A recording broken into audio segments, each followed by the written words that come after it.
Bismillahirrahmanirrahim. Assalamu alaikum. This is Hamid Irfan Najmi, and today we'll talk about study application management. This is a module where you can learn that how you can plan, how you can process, and how you can get orientation about your future study avenues, and what are the key things that should be keep in mind while you are preparing yourself to go abroad, or you are planning your higher educational degree, or if you are going to grab any kind of a scholarship. So there are some key things to be kept in mind. There are certain things to be get known to before you start off your process. So we'll start our session, and the first thing when you are going to study, when you are planning to study abroad, the first thing that came into your mind is what is your destination. Because when we talk about studying abroad, तो हर country की requirements different है. आप USA जाना चाहते हैं, आप Australia जाना चाहते हैं, आप चाइना जाना चाहते हैं, आप जर्मनी जाना चाहते हो, आप यूरोप में या यूके में कहीं पे भी जाना चाहते हो, तो there is hell lot of a difference. अब अगर हम बात करें यूरोप की, तो यूरोप के अंदर डिफरेंट कंट्रीज़ हैं. For example, people are going to Italy, और if you are going to Switzerland और जर्मनी और UK, they are all the part of Europe. But eventually when it comes to study and study options, तो Germany के criterias बिल्कुल different हैं, UK के criterias बिल्कुल different हैं. UK की पूरी इकॉनमी जो है वो एजुकेशन के ऊपर बेस करती है, इसलिए वो इससे बहुत कमाते हैं. जर्मनी जो है वो हायर एजुकेशन बिल्कुल फ्री ऑफ कॉस्ट ऑफर करता है. आपको सिर्फ कॉस्ट ऑफ लिविंग वहाँ पे करनी पड़ती है, जो कि काफ़ी ज़्यादा है. स्विट्ज़रलैंड जो है उसके अंदर बहुत सारी आपको स्कॉलरशिप्स भी मिल जाते हैं, लेकिन स्टिल वहाँ पे एंटर होना इज़ वेरी डिफ़िकल्ट. यूएसए के अंदर बहुत स्कॉलरशिप्स हैं, लेकिन वहाँ का admission criteria is very hard. UK के अंदर एडमिशन लेना is very easy. All you need to have a yearly fee to get admission UK की, क्योंकि यूके में बहुत सारी यूनिवर्सिटीज़ ऐसी हैं जो आपको एडमिशन दे देंगी. आपको सिर्फ अच्छी फ़ीस पे करना होनी है तो आपका एडमिशन हो जाता है. लेकिन स्टिल यूके के अंदर भी जो टॉप रैंकिंग इंस्टीट्यूशंस हैं उनके अंदर एडमिशन लेना इज़ वेरी डिफ़िकल्ट. जिस तरह से हम इंपीरियल कॉलेज लंदन की हम बात करते हैं, इंपीरियल कॉलेज लंदन की, तो वहाँ पे ठीक है, जिस तरह लंदन स्कूल ऑफ इकनॉमिक्स है, यहाँ पे एडमिशन लेना is quite difficult because the entrance criteria is very hard. So lovely people, when you start off your journey to plan your study abroad, the first thing is to decide which country is in your focus. What is your destination? Study destination क्या है आपकी, right? और इस decision को लेने के लिए you have key factors. उन फैक्टर्स को देख लेते हैं कि जो फैक्टर्स हमें अपने जहन में रखने चाहिए अपनी डेस्टिनेशन को देखते हुए. पहली बात is major, the course which you are targeting, क्या वो उस कंट्री में अवेलेबल है, ठीक है, या कौन सा कंट्री बेहतर है जिस कोर्स को या जिस मेजर को लेके आप फ्यूचर में जाना चाहते हो. फॉर एग्जांपल, अगर हम बात करें इंजीनियरिंग की, तो जर्मनी के अंदर इंजीनियरिंग की बेस्ट यूनिवर्सिटीज़ हैं. अगर हम बात करें मेडिकल की, तो अमेरिका और Canada, they got the best medical and medicine you can say study there. तो इस तरह से मैटर करता है कि आप किस साइड पे जाना चाहते हैं. तो आपका मेजर, उसकी अवेलेबिलिटी, और आपका जो मेजर है वो सबसे बेस्ट कहाँ पे पाया जाता है, ये चीज़ बताती है कि आपको किस कंट्री की तरफ जाना है. Number 2 is university requirements. आप जिस जगह पे जा रहे हो वहाँ पे यूनिवर्सिटी रिक्वायरमेंट्स क्या हैं, राइट? कुछ कंट्रीज़ में यूनिवर्सिटी रिक्वायरमेंट्स बहुत हार्ड हैं, बहुत टफ हैं. कुछ जगहों पे इतनी टफ नहीं है. तो आपको ये देखना है कि यूनिवर्सिटी की रिक्वायरमेंट्स क्या है. जिस तरह से एग्जांपल कनाडा के अंदर तकरीबन हर अच्छी यूनिवर्सिटी जो है वो आपको GMAT और GRE के स्कोर्स मांगती है, ठीक है। इसी तरह ही USA में आपको GRE और GMAT, ठीक है, जो कि टफ एग्जामिनेशंस हैं, उनके अच्छे स्कोर्स चाहिए वहाँ पे एंट्री होने के लिए। लेकिन बहुत सारे ऐसे कंट्रीज़ हैं जिस तरह से ऑस्ट्रेलिया है जहाँ पे GMAT की ज़रूरत नहीं पड़ती, मलेशिया है, दुबई के कैंपस हैं, ठीक है, चाइना है, तो यहाँ पे GMAT और GRE की रिक्वायरमेंट्स नहीं है और यहाँ पे रिक्वायरमेंट्स अमेरिका के निस्बतन थोड़ी सी कम आपको मिलती है। Next come the university fee. Yes, education को लेके सबसे इम्पॉर्टेंट चीज़ जो आ जाती है दैट इज़ योर मनी। देखिएगा, सिर्फ आपने यूनिवर्सिटी की सेमेस्टर फ़ी पे नहीं करनी या सालाना चार्जेस नहीं पे करने, आपको वहाँ पे लिविंग एक्सपेंस भी चाहिए,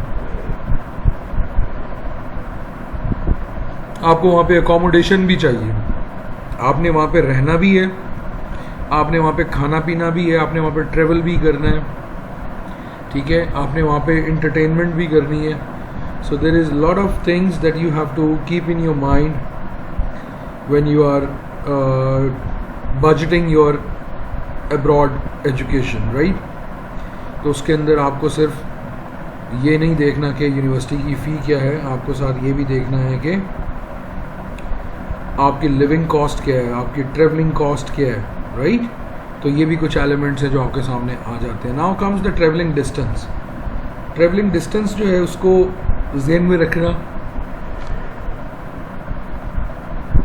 बहुत ज़रूरी है।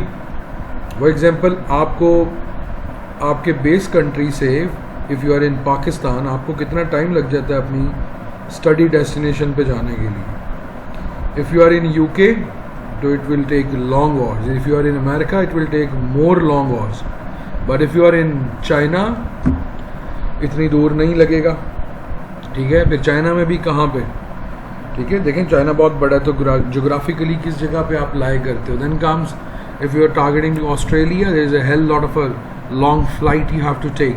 If you're in Singapore, that quite easy. If you're in Malaysia, that quite easy. If you're in Dubai, that's quite easy. इसीलिए बहुत सारी UK की यूनिवर्सिटीज़ ने अपने सब कैंपसेस दुबई और मलेशिया के अंदर बना दी हैं। उसकी रीज़न ये है कि एशिया से बहुत सारा स्टूडेंट उनके पास आता था, तो उन्होंने कहा कि ऑल द वे ये आएंगे UK के अंदर तो इनको ट्रैवलिंग डिस्टेंस बहुत पड़ता है, जिससे ट्रैवलिंग कॉस्ट भी है,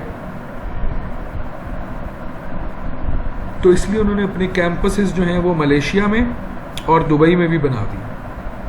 now comes the scholarship options. किन जगहों पे अच्छे स्कॉलरशिप्स मिल रहे हैं? जिस टाइम पे आप अप्लाई कर रहे हो, टाइम टू टाइम स्कॉलरशिप्स आते हैं, स्कॉलरशिप्स की डिफरेंट टाइमलाइंस होती हैं, आपको फॉलो करना पड़ता है। तो जिन जगहों पे अच्छे स्कॉलरशिप्स हैं तो आप वहाँ पे जाके अपनी डेस्टिनेशन सेट करते हो। और फिर next is the post degree procedure. आपकी स्टडी डेस्टिनेशन को सिलेक्ट करने के लिए एक बहुत इंपॉर्टेंट एलिमेंट है, that is your post degree procedures. अच्छा, पोस्ट डिग्री प्रोसीजर्स क्या होते हैं कि जब आप डिग्री कर लोगे उसके बाद आपके पास क्या ऑप्शन है। कुछ कंट्रीज ऐसी हैं जो कि आपको डिग्री करने के बाद जॉब करने की इजाज़त देती हैं, कुछ कंट्रीज ऐसी हैं जो कहती हैं कि भाई आपने पढ़ लिया, अब आप अपने मुल्क वापस चले जाएं। और कुछ कंट्रीज ऐसी भी हैं जो आपको जॉब करने के साथ साथ आपको सिटीज़नशिप की ऑफ़र भी करती हैं। जिस तरह से हम कनाडा की बात करते हैं, तो कनाडा का एक रूल है कि जितने साल की आपकी डिग्री उतने साल आप वहाँ रुक के वर्क एक्सपीरियंस भी गेन कर सकते हो। फॉर एग्जांपल, आपकी मास्टर्स डिग्री 2 इयर्स की थी तो आप 2 इयर्स आपको वर्क वीज़ा वहाँ पे अलाउ हो जाएगा, और उस 2 ईयर के वर्क वीज़ा के अंदर आप काम करते करते सिटीज़नशिप के लिए भी अप्लाई कर सकते हो कि मैं यहाँ का शहरी बनना चाहता हूँ। जबकि यूके के अंदर स्टोरी इस तरह की नहीं है। यूके के अंदर आप डिग्री करते हो, उसके बाद वो कहते हैं भाईजान अस्सलाम वालेकुम, आप अपने घर जा सकते हो, ठीक है। तो इस तरह से मैटर करता है कि आपको वहाँ पे लॉज क्या चीज़ें अलाउ करते हैं और क्या चीज़ें अलाउ नहीं करते। एक और यहाँ पे कॉस्ट ऑफ लिविंग के अंदर एक और एलिमेंट आ जाता है जिसको हम बोलते हैं वर्किंग आवर्स। कुछ कंट्रीज ऐसी हैं जो कि स्टूडेंट्स को अलाउ करती हैं कि वो कुछ घंटे अपने हफ्ते में से काम कर लें।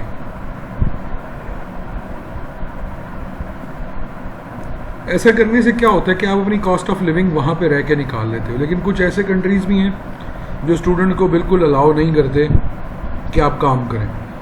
तो जब आप वहाँ पे कुछ काम कर लेते हैं, कुछ छोटी मोटी जॉब्स कर लेते हैं, तो आपकी कॉस्ट ऑफ लिविंग जो है वो बेसिकली काफ़ी हद तक रिड्यूस हो जाती है। आप अपने घर वालों से पैसे नहीं मांगते, जबकि आप खुद ही अपने वहाँ पे कमा के जो है वो अपने पैसे स्पॉन्सर कर रहे होते अपनी कॉस्ट ऑफ लिविंग को, ठीक है। घर वालों ने फ़ीस दे दी, वहाँ पे रहने का, सहने का, उठने बैठने का, खाने पीने का, नहाने धोने का खर्चा जो है वो आप खुद निकाल रहे होते हो by working on the allowed working hours, जो भी कंट्री का लॉ आपको अलाउ करता है।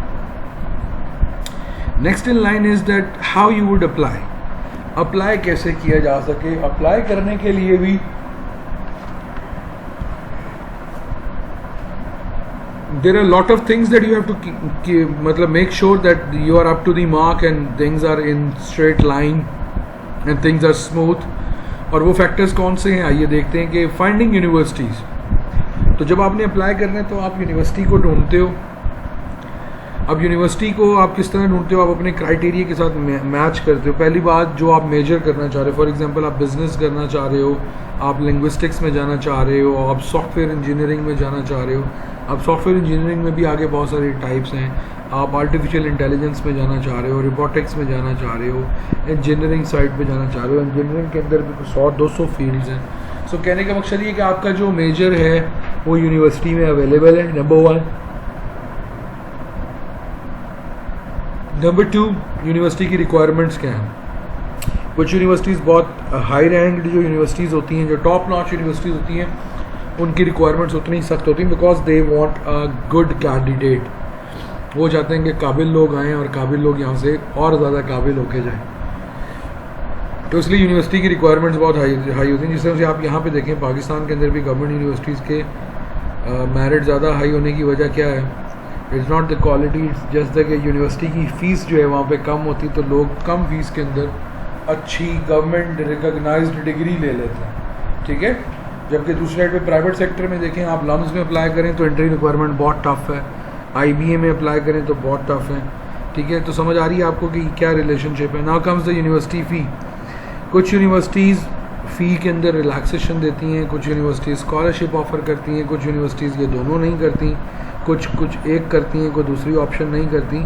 तो बहरहाल आपने ये देखना है कि आपको क्या फ़ीस पड़ रही है, या आपके प्रीवियस एकेडमिक रिकॉर्ड पे यूनिवर्सिटी आपको कितना वेव कर देती है। फॉर एग्जांपल अब अगर आप अच्छे CGPA रखते हो और आप किसी यूनिवर्सिटी में अप्लाई करते हो तो वो आपके अच्छे CGPA की बेस पे फॉर एग्जांपल आपको 20% डिस्काउंट दे देते हैं कि यार आपका पीछे ट्रैक रिकॉर्ड अच्छा है, ठीक है, आप पढ़ने वाले काबिल बंदे हो, तो हम आपको 20% या 30% जो है ना वो सालाना फ़ीस के अंदर आपको रिलैक्सेशन दे देते हैं फर्स्ट ईयर के लिए।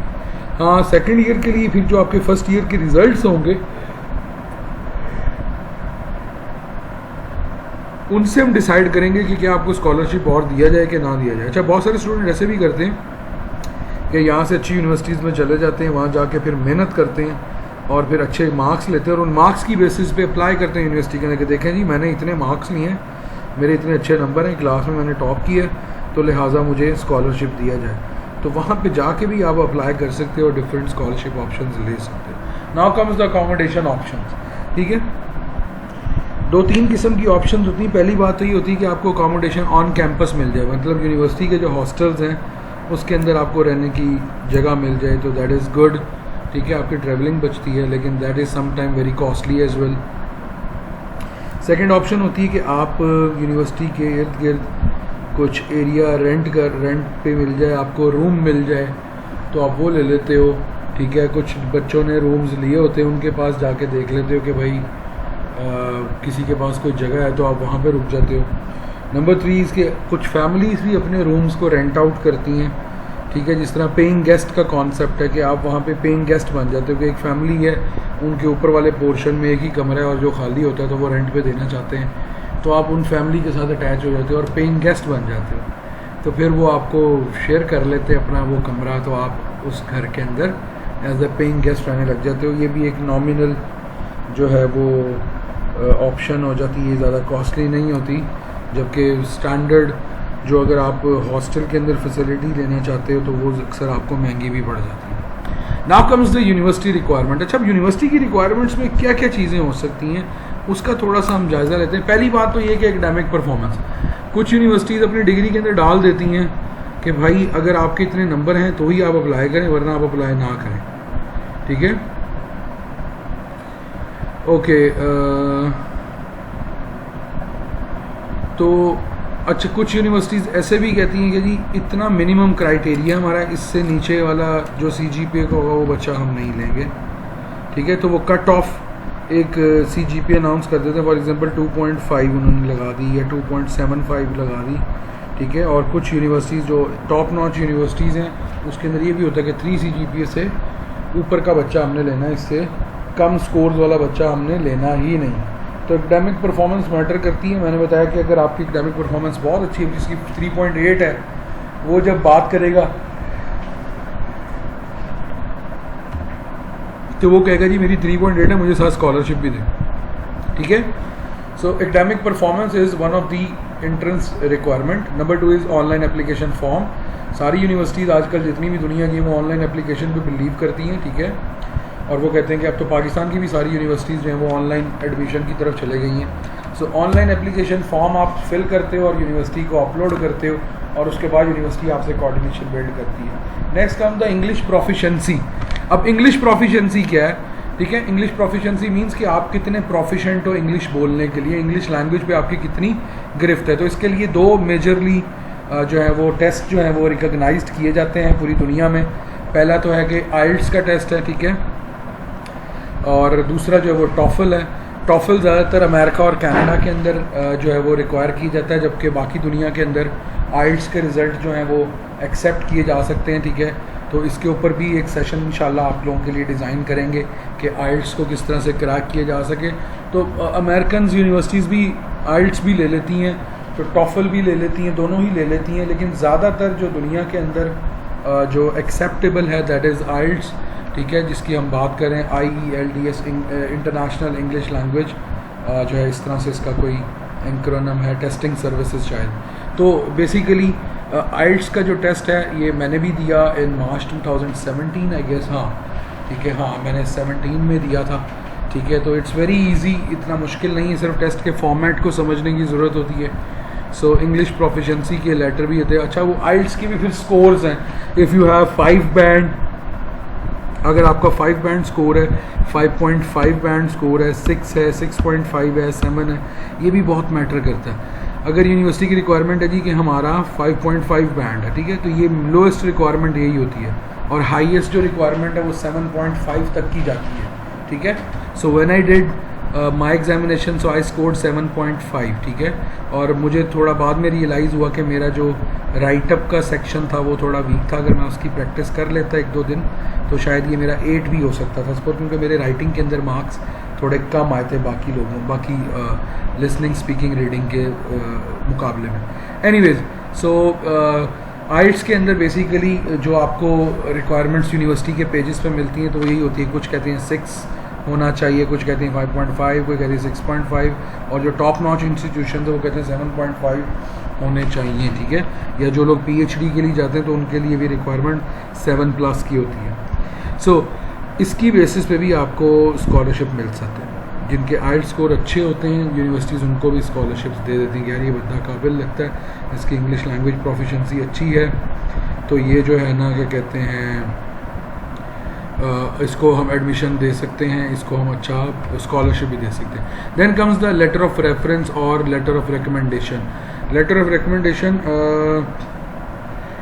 और क्या कहते हैं, जो आपके पास लेटर ऑफ रेफरेंसेस हैं, ये बेसिकली आपके प्रीवियस जो एकेडमिक जो वो होते हैं टीचर्स हैं आपके, या जो आपके अगर आपने कहीं पे वर्क किया है तो वहाँ पे जो आपके मैनेजर्स हैं ये वो आपके बारे में लिखते हैं कि ये बंदा काबिल है और इसने मेरे साथ इन जगहों पे काम किया और उसके ये स्किल बहुत अच्छे हैं। कुछ यूनिवर्सिटीज़ आपसे कहती हैं कि जनाब एडमिशन लेने के लिए अपने प्रोफेसर से या डिपार्टमेंट के हेड से लेटर ऑफ रिकमेंडेशन लिखवा के लें। ये बड़ा अच्छा होता है। इसके अंदर सीन ये होता है कि जब आप लेटर ऑफ रिकमेंडेशन देते हो तो अगलों को इस चीज़ की श्योरिटी हो जाती है कि यार ये बंदा अच्छा है, इसके बारे में एक सीनियर बंदा कोई अच्छे वर्ड्स लिख रहा है, तो इसका मतलब कि ये कोई डिफ़ॉल्टर या कोई क्रिमिनल माइंड का बंदा नहीं है, ये अच्छा साउंड ह्यूमन बीइंग है और ये एक अच्छा स्टूडेंट है। देन कम्स द GMAT और GRE, जिस तरह मैंने बताया कि ये टेस्टिंग सर्विसेज हैं, ठीक है। और क्या कहते हैं, इनके बाद इनके स्कोर्स बहुत हेल्प करते हैं आपको एडमिशन लेने में। कुछ यूनिवर्सिटीज़ कहती हैं जनाब कि 400 तक GMAT का स्कोर होना चाहिए 500 550।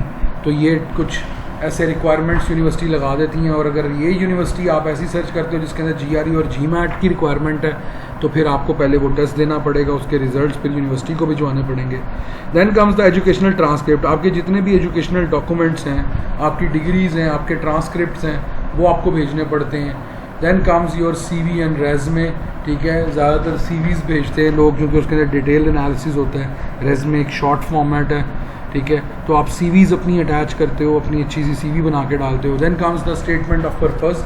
ठीक है, तो ये SOP जो होता है basically statement of purpose is कि आप अपने मकसद लिखते हो, एक लेटर लिखते हो अपने बारे में कि मैं ये काम क्यों करना चाहता हूँ, मैं स्टडी आगे क्यों करना चाहता हूँ। ठीक है, तो ये आपको बताना पड़ता है और ये भी बहुत मैटर करता है। अच्छे स्टेटमेंट ऑफ पर्पज़ लिखने की बेसिस पे भी आपको एडमिशन मिलता है, जिसके अंदर आप अपना मकसद बताते हो। अगर आपका मकसद बहुत नोबल है, आप सर्व करना चाह रहे हो किसी एरिए को और आप अच्छा लिखते हो, तो ये भी बहुत इंस्पायरिंग होता है। बहुत सारे स्टूडेंट को स्टेटमेंट ऑफ पर्पज़ की बेसिस पे भी एडमिशन्स मिल जाते हैं। Then comes your study plan या रिसर्च प्रपोजल। स्टडी प्लान और रिसर्च प्रपोजल की रिक्वायरमेंट कम यूनिवर्सिटीज़ ही डालती हैं, या फिर रिसर्च प्रपोजल की जो होती है रिक्वायरमेंट वो वहाँ पे होती है जहाँ पे रिसर्च बेस्ड डिग्रीज़ होती हैं, जिस तरह से MPhil है या मास्टर्स बाय रिसर्च की डिग्रीज़ होती हैं या फिर PhD की होती हैं। यहाँ पे आपको क्या करना पड़ता है कि अपना पूरा स्टडी प्लान बनाना पड़ता है कि पहले साल मैं ये करूँगा, मैं रिसर्च इस एरिए में करना चाहता हूँ, इस मेथडोलॉजी के तहत करना चाहता हूँ, प्रीवियसली इन राइटर्स को मैं पढ़ चुका हूँ, इनके काम को मैं आगे लेके जाना चाहता हूँ। समझ आ रही? तो इस तरह से आप अपना पूरा प्लान बताते हो। ये बहुत टेक्निकल डॉक्यूमेंट है। इंशाल्लाह आपका जब मॉड्यूल आएगा तो उसके अंदर आपको रिसर्च प्रपोजल लिखना भी सिखाएंगे। अगर आपके मॉड्यूल के अंदर ये आएगा और मेरे पास आए तो बहुत अच्छा सिखाऊंगा इंशाल्लाह। Then comes the medical certificates. ठीक है, अक्सर यूनिवर्सिटीज़ जो हैं वो आपसे मेडिकल फिटनेस सर्टिफिकेट भी मांगती हैं। ठीक है, कुछ पुलिस क्लियरेंस सर्टिफिकेट भी मांगती हैं। आप अपना मुतलका थाने में जाते हो, अप्लाई करते हो। ठीक है, अभी मुल्तान के अंदर तो इस तरह से है कि आप 15 जो स्टेशन है ऊपर किले के ऊपर बना हुआ है, वहाँ पे जाते हो पुलिस फैसिलिटेशन सेल के अंदर, और वहाँ जाके अप्लाई करते हो तो आपको पुलिस क्लियरेंस सर्टिफिकेट आ जाता है, करेक्टर सर्टिफिकेट आ जाता है। मेडिकल के अंदर वो कहते हैं जी कि एक फॉर्म यूनिवर्सिटी का आप डाउनलोड करें, उसको फिल करें और किसी फिजिशियन से स्टैम्प करवा के आएँ, ताकि पता चल सके आपको कोई ऐसी मोहलिक बीमारी नहीं है जो आप यहाँ आके पिलाते रहेंगे। ठीक है, और दूसरा आपका पासपोर्ट वैलिड होना चाहिए, और वीज़ा जिस कंट्री के लिए आप अप्लाई कर रहे हो तो उसके लिए आपके पास वीज़ा भी होना चाहिए। अच्छा, कुछ इस तरह से होता है कि आप जब एडमिशन ले लेते हो, उस एडमिशन को लेके आप वीज़ा के लिए अप्लाई करते हो कि जी देखें मेरा एडमिशन हो गया टर्की के अंदर, तो मुझे अब टर्की का वीज़ा दिया जाए, तो आपके लिए आसानी हो जाती है। And the last point but not the least is your application fee. कुछ यूनिवर्सिटीज़ क्योंकि ऑनलाइन प्रोसेस है ना, देखें हर बंदा वेला बैठा हुआ घर में अप्लाई करता रहता है। यूनिवर्सिटी के पास at the end of the day एक डिग्री थी फॉर एग्जांपल जिसके अंदर 50 स्टूडेंट इंटेक करने थे, उसके लिए 5000 एप्लीकेशन आ जाती है। अब यूनिवर्सिटी क्या करती है कि यार इस प्रोसेस को स्क्रूटनाइज करने के लिए, बेहतर करने के लिए एप्लीकेशन फ़ी लगा देती है। ठीक है, इस तरह से वो कहते हैं कि $50 की फ़ीस होगी एप्लीकेशन की। ठीक है, $20 की फ़ीस होगी। मकसद ये इस फीस को लगाने का ही नहीं कि यूनिवर्सिटी पैसा कमाना चाह रही है, नहीं, जबकि यूनिवर्सिटी फ़िल्टर करना चाह रही है कि वही बंदा आए अप्लाई करे जो वाकई समझता है कि वो इस काबिल है। ऐसे ही नल्लू पंजू लोग जो हैं वो इस तरह के काम ना करें और यूनिवर्सिटी के स्टाफ का टाइम ज़ाया ना करें। इसलिए उन्होंने एप्लीकेशन फ़ी, बहुत सारी यूनिवर्सिटीज़ ने, आज से 4-5 साल पहले नहीं होता था, तो अब यूनिवर्सिटीज़ ने एप्लीकेशन फ़ी लगा दी है। कुछ $100 की भी लगा दी है, कुछ ने $50 की भी लगा दी है, कुछ ने $20 की भी लगा दी है। मकसद इसमें यही होता है कि $20 वही खर्चेगा जो सीरियस होगा, $50 वही खर्चेगा जो सीरियस होगा। ऐसे ही जो बगलोल लोग टाइम ज़ाया करने की हरकतें करते हैं, उनको फिर इन पैसों की चेक लगा के उनको साइड पे कर दिया जाता है। यूनिवर्सिटी की रैंकिंग, ये समझना बहुत ज़रूरी है कि आप जिन यूनिवर्सिटी को टारगेट करें उनकी वर्ल्ड में रैंकिंग क्या है। तो ये कुछ मैंने आपको बताया है कि ये कुछ वेबसाइट्स हैं जिसके अंदर जो ऊपर वाली दो हैं, टाइम हायर एजुकेशन और टॉप यूनिवर्सिटीज़, ये दो बहुत बड़ी वेबसाइट, बहुत बड़े कह लें कि इंस्टीट्यूशंस हैं जो यूनिवर्सिटी की रैंकिंग हर साल हर 6 महीने बाद जो है वो शाया करते हैं, और उसके अंदर से आप देख सकते हैं कि यूनिवर्सिटी की ओवरऑल रैंकिंग क्या है। अच्छा, इसके मैं कुछ आपको स्क्रीनशॉट्स भी दिखा देता हूँ। जिस तरह से ये देखें आप topuniversities.com है, तो ये इस तरह का इनका पेज होता है, तो ये आपको हेल्प भी करते हैं इसके अंदर। और ये देखिएगा कि उन्होंने बताया है कि top 10 universities in the world वो कौन सी हैं, यहाँ पे आपको बता दिया जाएगा। फिर उन्होंने बताया upcoming grade school events in your region, आपके अपने रीजन के अंदर, ठीक है। अगर आप अफ्रीका में हो, यहाँ वहाँ जहाँ पे भी हो, एशिया में हो, तो आप सर्च कर लो कि कौन से हैं इवेंट्स आने वाले हैं। और फिर आपको यहाँ पे डिफरेंट टैब्स मिल जाएंगे, रैंकिंग्स के, course guide, where to study, university search. तो इस तरह से आपको ये बताते हैं कि कौन सी यूनिवर्सिटीज़ कहाँ लाए करती हैं, ठीक है, कौन सी यूनिवर्सिटीज़ कहाँ लाए करती हैं, किसकी रैंकिंग किस चीज़ में ज़्यादा है, किस चीज़ में कम है, और जो भी केसेस हैं वो आपको बहुत डिटेल में वो बता देते हैं। इसी तरह से ये QS रैंकिंग उन्होंने दी हुई है कि वर्ल्ड रैंकिंग है इसके अंदर, ठीक है, और वर्ल्ड रैंकिंग एशिया की यूनिवर्सिटीज़ की, ब्रिक्स की, ठीक है। ब्रिक्स क्या है? Brazil, Russia, India, China and south Africa, ठीक हो गए। यहाँ पे ये फ्लैग भी बने हुए हैं, Brazil, Russia, India, China and south Africa. तो ये ब्रिक्स जो हैं ये इमर्जिंग इकोनॉमीज़ हैं। उन्होंने कहा कि यहाँ पे बहुत आवाम है और यहाँ पे बहुत फ्लक्स है, ये दुनिया की अब बड़ी इकोनॉमीज़ बनने वाली हैं। तो ब्रिक्स के अंदर भी आप यूनिवर्सिटीज़ को सर्च कर सकते हो, और इसी तरह लैटिन अमेरिका के अंदर भी। तो ये डिफरेंट उन्होंने दुनिया के हिस्सों की डिफरेंट रैंकिंग्स शाया की हैं, जहाँ से आप सीख सकते हो कि आप जिन यूनिवर्सिटी को टारगेट करें उसकी रैंकिंग क्या है। अच्छा जी, मेजर स्कॉलरशिप्स की बात करते हैं कि स्कॉलरशिप्स कौन से हैं। जिस तरह से सबसे ज़्यादा जो हाईली अप्रिशिएटेड है, हाईली टारगेटेड है, that is the Commonwealth scholarship. Pakistan में भी आते हैं, HEC की वेबसाइट पे भी आते हैं, ठीक है, लोग अप्लाई भी करते हैं और बहुत सारे पाकिस्तानी जाते भी हैं। अच्छी अच्छी यूनिवर्सिटीज़ के बच्चे 2-2 साल तैयारी करते हैं, कॉमनवेल्थ के स्कॉलरशिप पे अप्लाई करते हैं, उनका टेस्ट देते हैं, और फिर अल्हम्दुलिल्लाह पाकिस्तान से बहुत ज़्यादा लोग सिलेक्ट होते हैं और वो जाके दुनिया की अच्छी यूनिवर्सिटीज़ में पढ़ते हैं।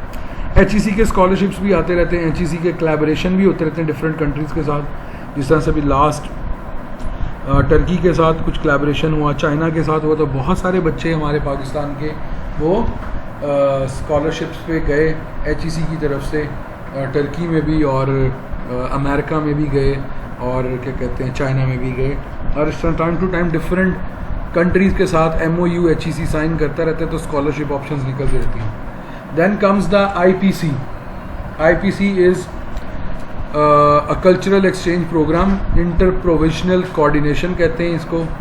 अच्छा, उसके अंदर क्या होता है कि आप कल्चरल एक्सचेंज प्रोग्राम के थ्रू कुछ स्टूडेंट्स किसी कंट्री के अपने कल्चर में बुला लेते हो, और कुछ अपने स्टूडेंट्स जो हैं वो दूसरे कंट्रीज़ में भेजते हो। तो HEC के अंदर ये भी ऑप्शन आपको मिल जाएगी कि कल्चरल एक्सचेंज प्रोग्राम के थ्रू भी आप जाते हो। एक और बहुत रिनाउंड और वर्ल्ड फेमस स्कॉलरशिप है, दैट इज़ एरेस्मस मैंडस स्कॉलरशिप। ये भी कॉमनवेल्थ की तरह बहुत ही वेल नोन्ड है, और इसके ऊपर भी पूरी दुनिया से लोग अप्लाई करते हैं। देन कम्स द डार्ट स्कॉलरशिप। डार्ट जो स्कॉलरशिप है, this is basically for the German universities. Germany की यूनिवर्सिटीज़ के लिए डार्ट स्कॉलरशिप्स पे लोग अप्लाई करते हैं, और फिर वो डार्ट ऑर्गेनाइजेशन जो है वो आपके क्राइटेरिया को देखते हुए, आपकी प्रीवियस नंबर्स को देखते हुए, आपके इंटरेस्ट को देखते हुए आपको खुद ही किसी यूनिवर्सिटी के अंदर फ्री ऑफ कॉस्ट इंडक्ट करवा देती है। Then come the CSC Chinese scholarship council. इनका एक बहुत बड़ा स्कॉलरशिप है, दैट इज़ चाइना स्कॉलरशिप। बहुत अच्छा स्कॉलरशिप है, फुली फंडेड है, इसमें फ़ीस भी आपको नहीं देनी पड़ती, आपको अकोमोडेशन कॉस्ट भी नहीं देनी पड़ती, प्लस आपको महीने के पैसे भी देते हैं चाइनीज़ गवर्नमेंट कि आप वहाँ पे आराम से सुकून से रह सकें। आपको जॉब करने की इजाज़त नहीं होती, इसलिए आप आराम से वहाँ पे उन पैसों से अपना खाना पीना भी चला सकें, ठीक है। तो ये CSC के ऊपर इसकी वेबसाइट पे भी जाके आप लोग अप्लाई कर सकते हो। हर साल ये इंटेक लेते हैं, और हर इंटेक के अंदर पाकिस्तान से अच्छा खासा स्टूडेंट ये पिक करते हैं, बिकॉज यू नो चाइना और पाकिस्तान की अच्छी दोस्ती है, और वो उस दोस्ती को इस जगह पे भी शो कर रहे होते हैं, ठीक है। सो ये कुछ स्कॉलरशिप ऑप्शंस हैं, और आपको इन वेबसाइट्स के ऊपर भी मिल जाएंगे स्कॉलरशिप। जिस तरह से स्टडी पोर्टल है, तो यहाँ पे भी you can find scholarship and grants to finance your study. तो यहाँ पे देखिए उन्होंने लिस्ट किए हैं 1286 स्कॉलरशिप, ठीक है। और अगर आप ये एंड पे देखें कि ब्राउज स्कॉलरशिप वर्ल्ड वाइड, तो यहाँ पे अफगानिस्तान और ये देखें डिफरेंट कंट्रीज़ हैं, तो आप इनके थ्रू भी आप सर्च कर सकते हो कि पाकिस्तान में कौन से अप्लाई हो रहे हैं, या जिस कंट्री से भी आपका ताल्लुक़ है वो कहाँ पे, उनके लिए कौन कौन से जो हैं वो स्कॉलरशिप्स अवेलेबल हैं, ठीक है। तो आप वैसे सर्च भी कर सकते हो स्कॉलरशिप्स यहाँ से ड्रॉप डाउन मेन्यू से, और आप पता चल सकते हैं आपको कि अभी हॉट स्कॉलरशिप्स कौन से हैं, ठीक है, और मेरी कंट्री के लिए कौन कौन सी अवेलेबल ऑप्शन हैं। एडमिशन या स्कॉलरशिप की बेसिस पे आप सर्च करते हो किस तरह से, कंट्री वाइज सर्च भी करते हो, कोर्स वाइज भी सर्च करते हो, क्लस्टर वाइज, ठीक है। जिस तरह से मैंने बताया था क्लस्टर्स क्या होते हैं ये बताता हूँ मैं आपको। ये क्लस्टर्स हैं, लैटिन अमेरिका एक क्लस्टर है, ब्रिक कंट्रीज़ का एक क्लस्टर है, एशिया का एक क्लस्टर है। तो ये क्लस्टर इसको कहते हैं कि जब कुछ कंट्रीज़ को आप मिला लेते हो तो वो क्लस्टर हो जाता है। और रैंकिंग वाइज भी, तो जो यूनिवर्सिटीज़ टॉप होती हैं वो नॉर्मली कम स्कॉलरशिप्स देती हैं या बहुत टॉप के लोगों को देती हैं। जो मीडियम लेवल की यूनिवर्सिटीज़ होती हैं वो ज़्यादा स्कॉलरशिप्स देती हैं ताकि उधर ज़्यादा स्टूडेंट्स हैं और वो ज़्यादा कमा सकें।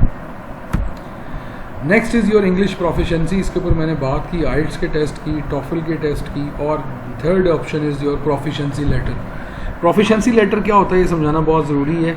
बहुत सारी यूनिवर्सिटीज़ आपके एकेडमिक बैकग्राउंड से सेटिस्फाई हो जाती हैं, वो देखते हैं कि इसके स्कोर्स अच्छे हैं, इसके नंबर्स अच्छे हैं और इसकी इंग्लिश लैंग्वेज कैसी है, तो आप प्रोफिशेंसी सर्टिफिकेट ले लेते हो, प्रोफिशेंसी लेटर ले लेते हो जिस यूनिवर्सिटी से आपने लास्ट डिग्री की होती है। फॉर एग्जांपल अगर आपने ISP से की तो ISP से आप क्या करोगे, आप रिक्वेस्ट करोगे कि जी मुझे इंग्लिश प्रोफिशेंसी लेटर दे दें, तो आपको रजिस्ट्रार की तरफ से एक लेटर जो है वो जारी हो जाएगा और उसके ऊपर लिखा होगा जी कि हमारे यहाँ यूनिवर्सिटी में मीडियम ऑफ इंस्ट्रक्शन जो है, जो टीचिंग के लिए यूज़ किया जाता है, दैट इज़ इंग्लिश। सारी कोर्स बुक्स जो हैं वो सारी इंग्लिश के अंदर हैं। तो इस कैंडिडेट ने भी जितने भी कोर्सेज पढ़े और एग्ज़ाम दिए वो इंग्लिश लैंग्वेज के अंदर दिए, तो ये एक प्रोफिशेंसी लेटर होता है। और ये इस चीज़ की ज़मानत होता है कि जो बच्चा आपके पास आ रहा है इसने ऑलरेडी 2, 3, 4, 5 साल की जो डिग्री हमारे पास की है वो इंग्लिश लैंग्वेज के अंदर की है। तो काफ़ी यूनिवर्सिटीज़ इंग्लिश प्रोफिशेंसी लेटर के ऊपर आपकी इंग्लिश एबिलिटी को तस्लीम कर लेती हैं। लेकिन बहुत सारी ऐसी यूनिवर्सिटीज़ हैं जो आप कहती हैं कि नहीं जी प्रोफिशेंसी लेटर रहने दें, आप हमें आइट्स के स्कोर भेज दें, क्योंकि आइट्स जो बेसिकली ये पूरी दुनिया में एक ही तरह का एग्ज़ाम कंडक्ट करता है, ठीक है। हो सकता है कि आपकी प्रोफिशेंसी लेटर वो दे तो दें, ठीक है। जिस तरह से मैं अगर हम बात करें अपने पाकिस्तान के अंदर, तो बहुत सारे ऐसे बच्चे यूनिवर्सिटी के हैं जो कि पढ़ते इंग्लिश के अंदर ही हैं लेकिन इंग्लिश आती होती कुछ नहीं है उन बेचारों को, ठीक है। तो मैंने देखा अक्सर MA इंग्लिश के स्टूडेंट को वो 2 लाइनों में अपना इंट्रोडक्शन नहीं करवा सकते इंग्लिश के अंदर, और MA इंग्लिश के स्टूडेंट हैं। सो ये प्रॉब्लम्स होते हैं। फिर वो कहते हैं इंग्लिश प्रोफिशेंसी सर्टिफिकेट तो ले आए, यहाँ के जब प्रोफेसर सवाल पूछता है तो गूंगा बन के बैठा रहता है, बोंगा बन के बैठा रहता है या बोंगियाँ मार रहा होता है। तो इसलिए वो कहते हैं कि नहीं भाई आप सब कुछ छोड़ें, आप आइट्स का टेस्ट लें, हम इसको मानते हैं क्योंकि ये एक इंटरनेशनल बॉडी है, आपके प्रोफिशेंसी लेटर के ऊपर इतना हमें एतबार नहीं है, इसलिए हम आपके आइट्स के स्कोर के ऊपर एतबार करेंगे। लेकिन सम टाइम ऐसा होता है कि आपका जुगाड़ लग जाता है और आप प्रोफिशेंसी लेटर को लगा के ही अपना काम चला लेते हैं। देखें आइट्स की जो फ़ीस है आज तकरीबन मेरे ख्याल 30-35 हज़ार रुपये तो आइट्स के एग्ज़ाम की फ़ीस हो गई है, ठीक है। 2 साल पहले तक 25-1 हज़ार रुपये थी, लेकिन अब पिछले 2 सालों में तो 8-10 हज़ार रुपये बढ़ गई है। तो जब ये फीसेस बढ़ जाएंगी तो फिर प्रॉब्लम होगा। तो ये कुछ क्राइटेरियाज़ हैं, ये कुछ एलिमेंट्स हैं, ये कुछ डिटेल्स थी, जो फैक्टर्स थे मुझे आपको बताना बहुत ज़रूरी थे, ताकि आप लोग जब अपनी स्टडी को प्लान करो तो आप अच्छे से प्लान करो। अगर इसके अलावा भी किसी को स्टडी को प्लान करते हुए, अपनी अब्रॉड स्टडी को प्लान करते हुए, फ़ॉरेन स्कॉलरशिप्स को अप्लाई करते हुए मेरी कोई हेल्प चाहिए, क्योंकि मैंने बहुत सारे बच्चों को बाहर भेजा है और मैंने बहुत स्टडी की है इन चीज़ों को। So if you need any kind of help on this, you can directly contact me and I will help you a lot, right? So for now I am signing off. Thank you so much for hearing and bearing me. अपनी humble prayers में मुझे ज़रूर याद रखिएगा। अस्सलाम वालेकुम।